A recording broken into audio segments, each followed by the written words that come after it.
Hi there, thanks for watching this video by Stellar Staffing from our HR and Ops at Z Forum from May, which is an industry event where we have knowledge sharing on human capital issues and also industry peer networking.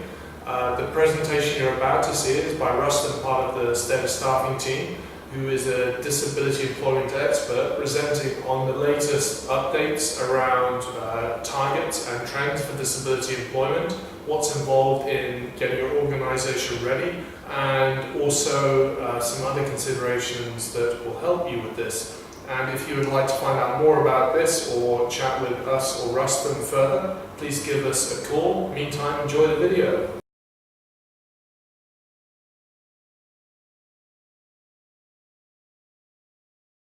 I'm going to start off with a quote by Robin Sharma, where he says, "Make your life better, be of use, serve as many people as possible.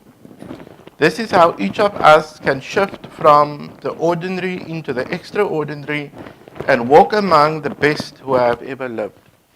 Now, why that's important to me, if I can refer to the spur gentleman here, and that is in terms of the fact that a lot of you want to make a difference in terms of disability.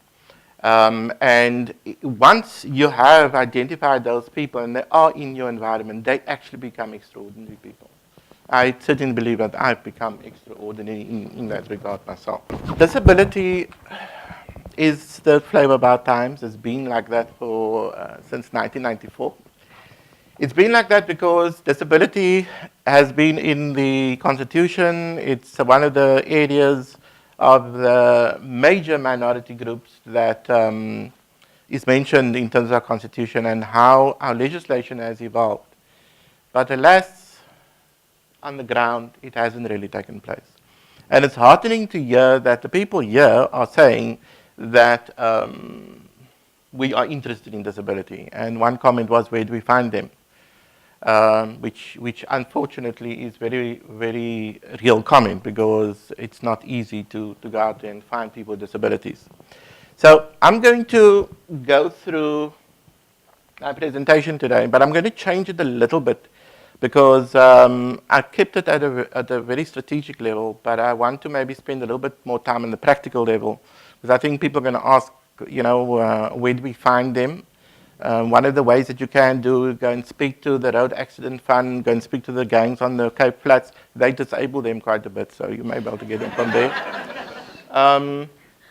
So I'll expand on that a little bit when I look at the legislation, especially the area around employment equity.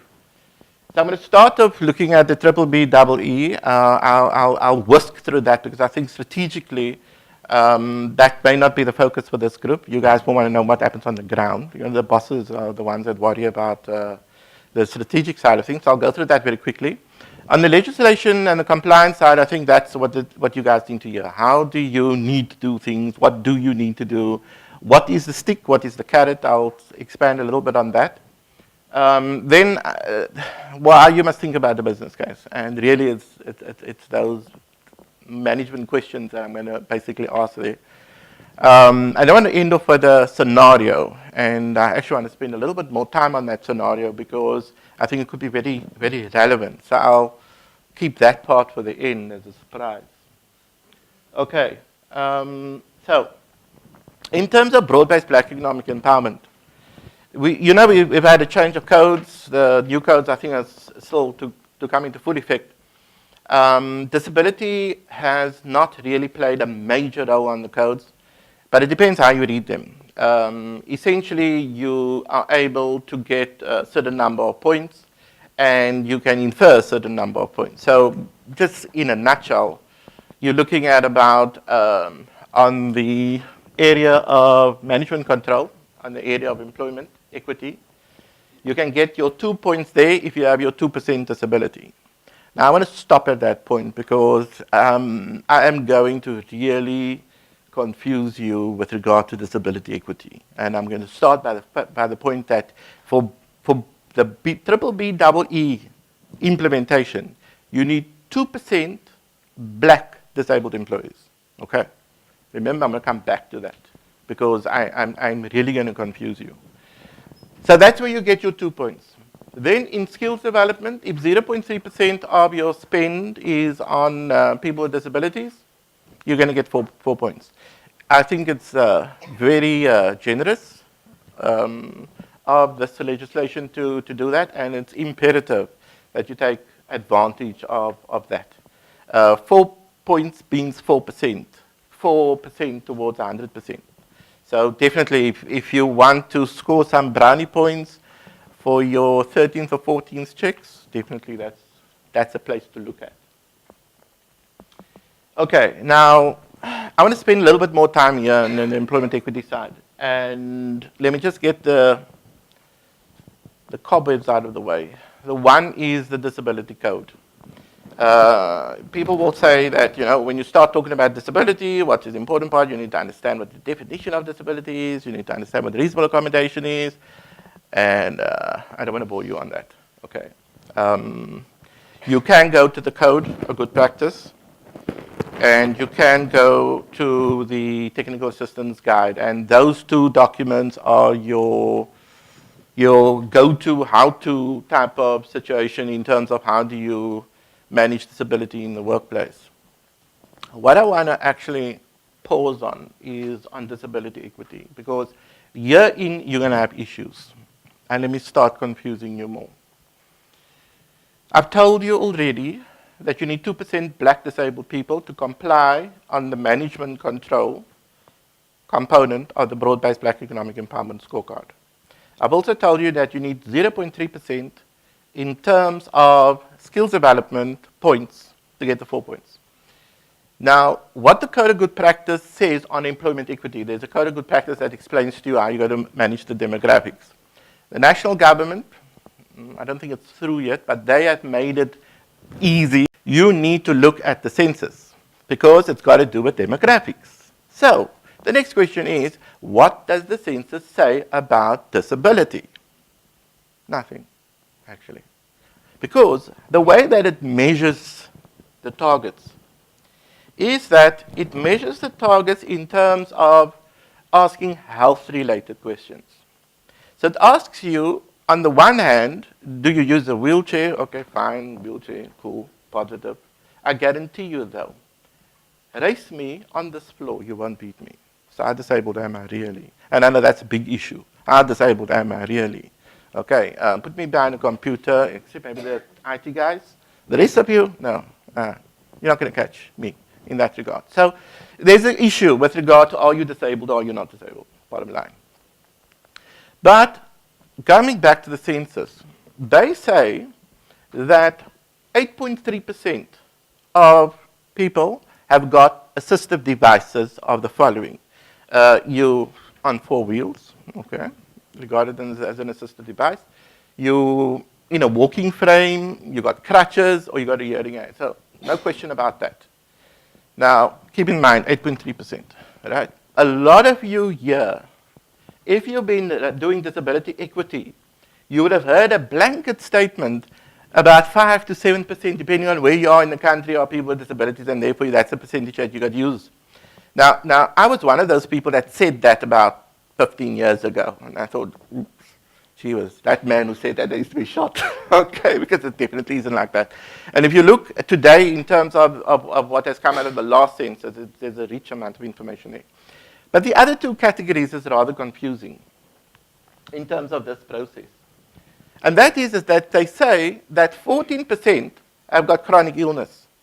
Now, that doesn't mean you're disabled, because I've got a chronic illness, I've got diabetes. Does that make me, okay, I'm disabled, but does that make somebody that takes insulin diabetic? Then there are other measurements that you've got to take into account, and that's the boring part, and that is you've got to measure them against the definition of the Employment Equity Act as it relates to disability. Is it 12 months recurring? Is the impairment there? Are you, all of that type of thing, and all the reasonable accommodation stuff. But that is the challenge, right? Then they talk about 14%, which is the highest percentage, wearing spectacles. And I mean, gee, was looking around the room here, a handful of us. That doesn't make me disabled. But as you know, I mean, seriously, are you disabled? Do you believe you're disabled? Take your specs away, are you disabled? You know what I'm saying? So So if you look at it from that point of view, then the lady somewhere here has made a very, very scary remark. Somebody said you're 30% disabled. Wow, amazing, seriously. You're kind of beating the statistics, that's cool. But now, do you see the problem? What is really the equity percentage? So, if you look at why you're needing to do what you're doing, you firstly need to do it because your boss says so. But let me ask you the question, does your boss know what they're saying? Are they able to actually tell you what it is that they want? They can't. Well, because I can't actually. And I'm supposedly, according to what they say, a disability expert.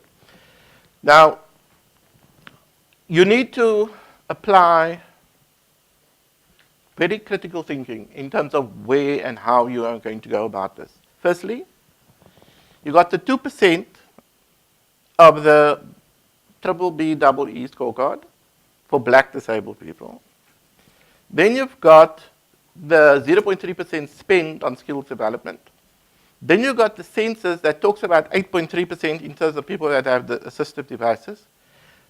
And then they mention a lot of other numbers. And let me just come back to the spectacle story. That is people who are visually impaired.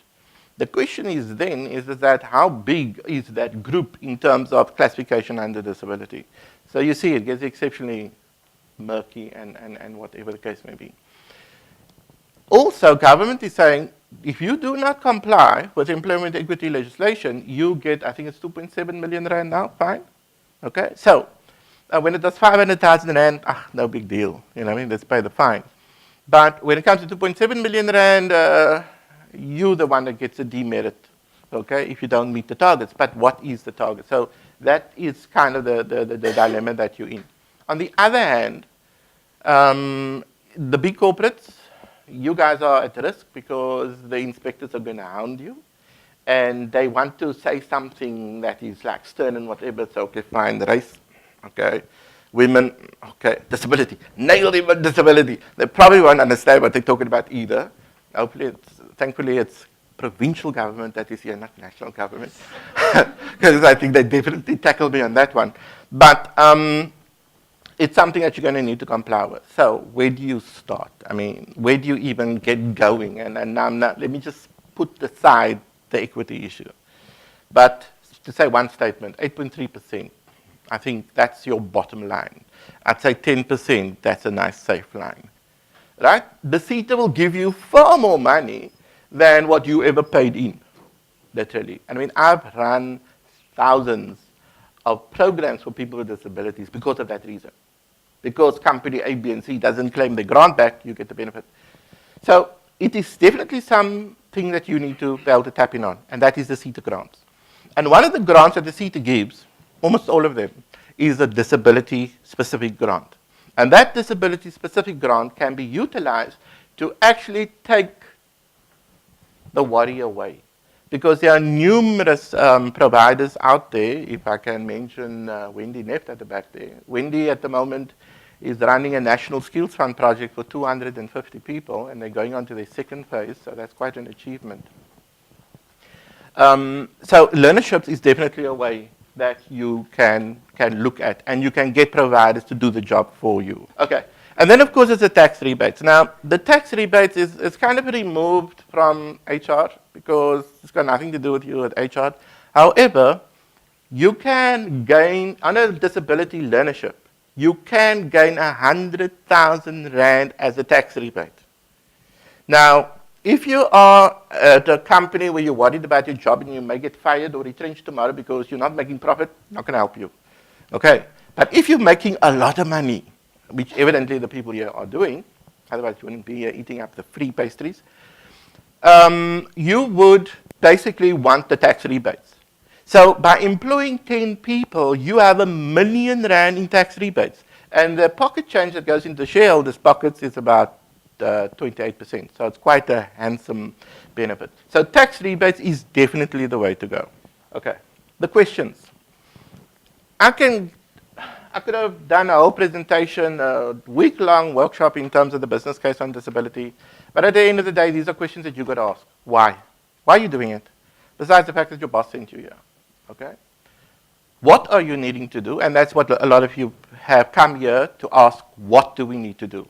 And you're probably very confused because you thought that the disability expert is going to give you a one-word answer, and no, so what do you do now? But that is why you got to network with us afterwards, you know what I mean? We take your name and your details and we make an appointment. You know? Okay, so that's on the what. Then it's a matter of how you're going to go about doing it.